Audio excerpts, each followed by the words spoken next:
So before to export, we might do a little bit of cleanup in our scene, just that if we hand our file over to someone else later, it's not too much a shame for us. And, and it can just, yeah, make it more understandable. So let's make it Ivy branches. Here it was the main roots. This is the roots bifurcations.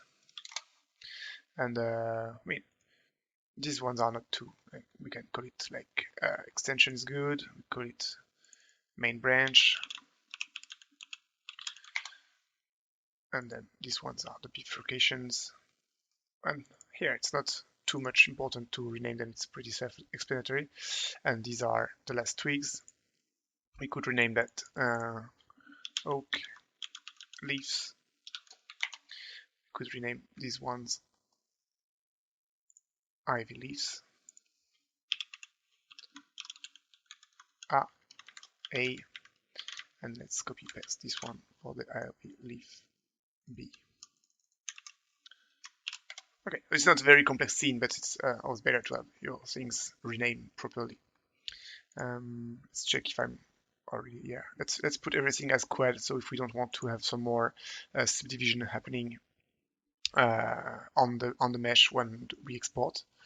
And I don't have subdivision, so I can just let it like that. Let's go and check also our shaders list. So here we have rock shader. This one is bark, so let me rename it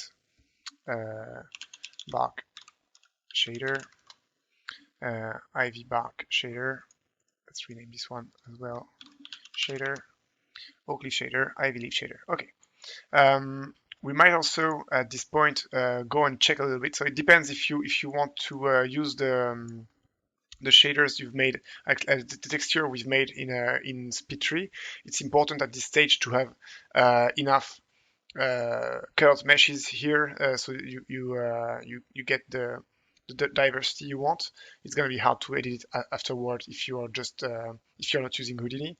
So be careful and go back to your Ivy shader, add some more cutout mesh just to make some variation. Same goes for the oak leaves if you want some more variations.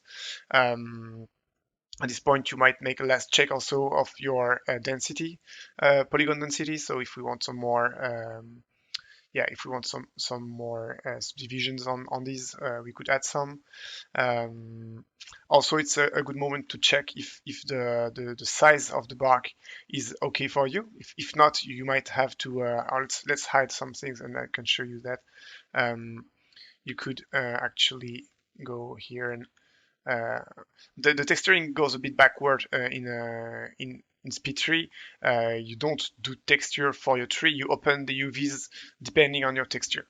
So here, if I want to change the look of this texture on these branches, I will have to go in the UVs here, and I could just change the size of the UVs here, so I can just like make the texture repeat more or less on the branch. But here it's not. I mean, it's looking okay for now like that, so I won't change it. But this is the way you would change these, and yeah, so it's important to know that because except if you're gonna paint some texture on top of your mesh at the end, I mean outside Speed3, you're gonna leave the UVs untouched. I mean, you're basically gonna keep the UV unfolding from Speed3 and use it for the export. So let's display everything again. And I might actually, let me try, maybe I can export it all at once, but let's look a little bit about the export options. So let's just display everything, let it compute, okay, and let's select the main tree and let's go to File, export. I mean, we could just export mesh, right? It's gonna export everything. And now I'm gonna go to my out and let's export our tree. So here is for the tutorial. I've made some of the tests here, so let's make a test. Tutorial export. And let's rename this. Oh, So it's our tree A V001 and go to export. So I'm going to use the Alembic. And so you have different options here. So you could either group the geometries based on their hierarchy. So you could choose for each generator to have a group generated. If you just select 0, it's going to be making a group for everything. If you go to trunk, it's going to separate the trunk, then put the rest of the generators in separate groups, and so on and so forth. So the higher it goes, the more it's going to separate each level of generation. What I find more convenient here is, because I don't want to make too much edit afterward, is exporting as a material, using the material. So all the mesh sharing the same material are going to be exported as one object. So I find this one more convenient. And if you want to separate more objects, you can just duplicate your shaders, rename them, and you can assign these shaders to the object you want to have as one mesh at the end. Don't touch about these options, the transform options. It's just as if you know that you have a scale factor between your speed tree scene and your actual rocking scene, you could just type it here and have your tree scaled up right at the export. We don't have animation here, so we don't want to export neither the growth nor the wind. If you had some wind, you would have to choose the option here and enter all the options there. And one point which is very important for us here is if we want to make our leaves as point clouds in Houdini, would be to click the option Leaves References. So you see that if we do that, we lose the option of exporting the wind. So if you want to export wind from SpeedTree, you won't be able to use this option. But here it's a static tree for now, so it's not a big problem. You might choose to export the branch spine. So if you want to have a curve at the center of each branches, for example, if in Houdini you want to make I don't know, a dynamic tree, you might use this branch spine as a skeleton for your tree. The texture options are pretty important. If you don't want to use any of the texture, you can just skip the texture safe. But if you want to re-export the texture with their modification, because we've made some modifications here about the tints and stuff like that, you could export them that way. I already have the texture stored in my bank, so I don't need to re-export them. But if you want to, you could just do it with your as one go exporting the tree as well. One very important step here is the unwarp UVs. So if you want to actually paint some more texture on your tree after the export, you might choose the unwarp UV options and go and see the documentation about that.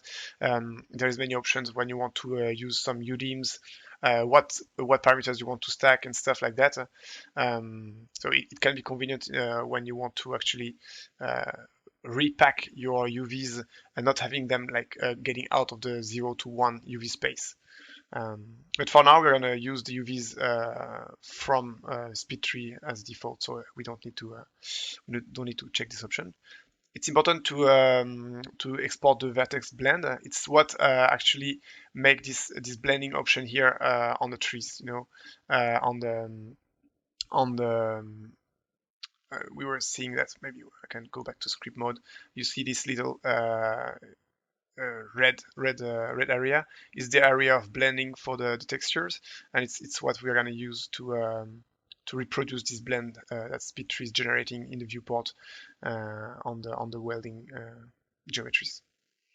So let's go back to export mesh. So I have to retype name my tree A V01, and let's say okay. And yeah, so I was here using the materials, leaf as references, including the vertex blend, ignoring the texture export, and we should be good to go. Leaf reference, yeah, you can either export the leaf reference here. It can be exported as transform, individual transforms, or particles with with parameters on them. And individual transform can be pretty heavy because depending on the number of leaves you have, it might be a big number of transforms. Particles is much lighter because it's just going to be some points with some attributes on them to orient the leaves. So this one is much more, much more light. So let's just press OK and export the mesh. And then in the next video, we're going to take a look at what split tree exported and how we can use it to find back the look of our trees in Houdini.